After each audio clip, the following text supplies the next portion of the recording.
Chapter 44. Later on, he commanded the man who was over his house, saying, "Fill the bags of the men with food to the extent they are able to carry it, and place the money of each one in the mouth of his bag. But you must place my cup, the silver cup, in the mouth of the bag of the youngest, and the money for his cereals." So he did according to the word of Joseph which he had spoken. The morning had become light when the men were sent away, both they and their asses. They went out of the city. They had not gone far when Joseph said to the man who was over his house, "Get up, chase after the men, and be certain to overtake them, and to say to them, 'Why have you repaid bad for good? Is not this the thing that my master drinks from, and by means of which he expertly reads omens? It is a bad deed you have committed.'" Eventually he overtook them, and spoke these words to them. But they said to him, "Why does my lord speak with such words as these? It is unthinkable that your servant should do anything like this. Why, the money that we found in the mouth of our bags we brought back to you from the land of Canaan. How then could we steal silver or gold from the house of your master? Let the one of your slaves with whom it may be found die, and let us ourselves also become slaves to my master." So he said, "Let it be now exactly according to your words. Thus the one with whom it may be found will become a slave to me, but you yourselves will be proved innocent." With that they quickly let down each one his bag to the earth, and they opened each one his own bag. And he went searching carefully. He started with the oldest and finished with the youngest. At last the cup was found in Benjamin's bag. Then they ripped their mantles apart, and lifted each one his load back onto his ass, and returned to the city. And Judah and his brothers went on into Joseph's house, and he was still there, and they proceeded to fall before him to the earth. Joseph now said to them, "What sort of deed is this that you have done? Did you not know that such a man as I am can expertly read omens?" At this Judah exclaimed, "What can we say to my master? What can we speak? And how can we prove ourselves righteous? The true God has found out the error of your slaves. Here we are slaves to my master, both we and the one in whose hand the cup was found." However, he said, "It is unthinkable for me to do this. The man in whose hand the cup was found is the one who will become a slave to me. As for the rest of you, go up in peace to your father." Judah now came near to him and said, "I pray you, my master, please let your slave speak a word in the hearing of my master, and do not let your anger grow hot against your slave, because it is the same with you as with Pharaoh. My master asked his slave, saying, 'Do you have a father or a brother?' So we said to my master, 'We do have an aged father, and a child of his old age, the youngest. But his brother is dead, so that he alone is left of his mother, and his father does love him.' After that you said to your slaves, 'Bring him down to me, that I may set my eye upon him.' But we said to my master, 'The boy is not able to leave his father. If he did leave his father, he would certainly die.' Then you said to your slaves, 'Unless your youngest brother comes down with you, you may not see my face any more.' And it came about that we went up to your slave, my father, and then told him the words of my master. Later our father said, 'Return, buy a little food for us.' But we said, 'We are not able to go down. If our youngest brother is with us, we will go down, because we are not able to see the man's face, in case our youngest brother is not with us.' Then your slave, my father, said to us, 'You yourselves well know that my wife bore but 2 sons to me.' Later the one went out from my company, and I exclaimed, 'Ah, he must surely be torn to pieces, and I have not seen him till now. If you were to take this one also out of my sight, and a fatal accident were to befall him, you would certainly bring down my grey hairs with calamity to Sheol. And now, as soon as I should come to your slave, my father, without the boy along with us, when that one's soul is bound up with this one's soul, then it is certain to occur that as soon as he sees that the boy is not there, he will simply die, and your slaves will indeed bring down the grey hairs of your slave our father with grief to Sheol.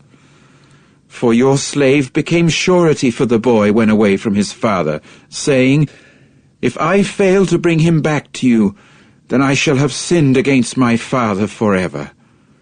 So now, please, let your slave stay instead of the boy as a slave to my master, that the boy may go up with his brothers. For how can I go up to my father without the boy along with me, for fear that then I may look upon the calamity that will find out my father?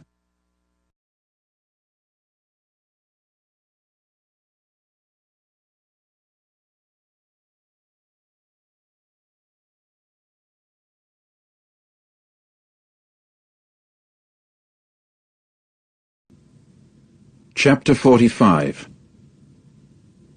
At this, Joseph was no longer able to control himself before all those who were stationed by him. So he cried out, Have everybody go out from me! And no one else stood with him, while Joseph made himself known to his brothers. And he began to raise his voice in weeping, so that the Egyptians got to hear it, and Pharaoh's house got to hear it. Finally Joseph said to his brothers, I am Joseph. Is my father still alive? But his brothers were unable to answer him at all, because they were disturbed by reason of him. So Joseph said to his brothers, Come close to me, please. With that they came close to him. Then he said, I am Joseph, your brother, whom you sold into Egypt. But now do not feel hurt, and do not be angry with yourselves because you sold me here, because for the preservation of life God has sent me ahead of you. For this is the 2nd year of the famine in the midst of the earth, and there are yet 5 years in which there will be no ploughing time or harvest. Consequently, God sent me ahead of you, in order to place a remnant for you men in the earth, and to keep you alive by a great escape. So now it was not you who sent me here, but it was the true God, that he might appoint me a father to Pharaoh, and a lord for all his house, and as one dominating over all the land of Egypt. Go up quickly to my father, and you must say to him, This is what your son Joseph has said. God has appointed me Lord for all Egypt. Come down to me, do not delay. And you must dwell in the land of Goshen, and you must continue near me, you and your sons, and the sons of your sons, and your flocks and your herds, and everything you have. And I will supply you with food there, for there are yet 5 years of famine, for fear you and your house and everything you have may come to poverty. And here your eyes and the eyes of my brother Benjamin are seeing that it is my mouth that is speaking to you. So you must tell my father about all my glory in Egypt and everything you have seen, and you must hurry and bring my father down here. Then he fell upon the neck of Benjamin his brother, and gave way to weeping, and Benjamin wept upon his neck. And he proceeded to kiss all his brothers, and to weep over them. And after that his brothers spoke with him. And the news was heard at the house of Pharaoh, saying, Joseph's brothers have come. And it proved to be good in the eyes of Pharaoh and of his servants. Accordingly Pharaoh said to Joseph, Say to your brothers, Do this. Load your beasts of burden, and go, enter the land of Canaan, and take your father and your households, and come here to me, that I may give you the good of the land of Egypt, and eat the fat part of the land. And you yourself are commanded, Do this. Take for yourselves wagons from the land of Egypt, for your little ones and your wives, and you must lift your father on one and come here. And do not let your eye feel sorry over your equipment, because the good of all the land of Egypt is yours." Following that, the sons of Israel did so, and Joseph gave them wagons according to Pharaoh's orders, and gave them provisions for the way. To each of them he gave individual changes of mantles, but to Benjamin he gave 300 silver pieces and 5 changes of mantles. And to his father he sent as follows: 10 asses carrying good things of Egypt, and 10 she-asses carrying grain and bread and sustenance for his father for the way. Thus he sent his brothers off, and they proceeded to go.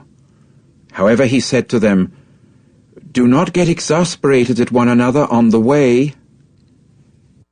And they began going up out of Egypt, and at length came into the land of Canaan, to Jacob their father.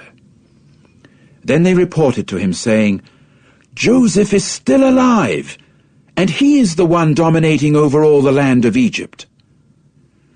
But his heart grew numb, because he did not believe them.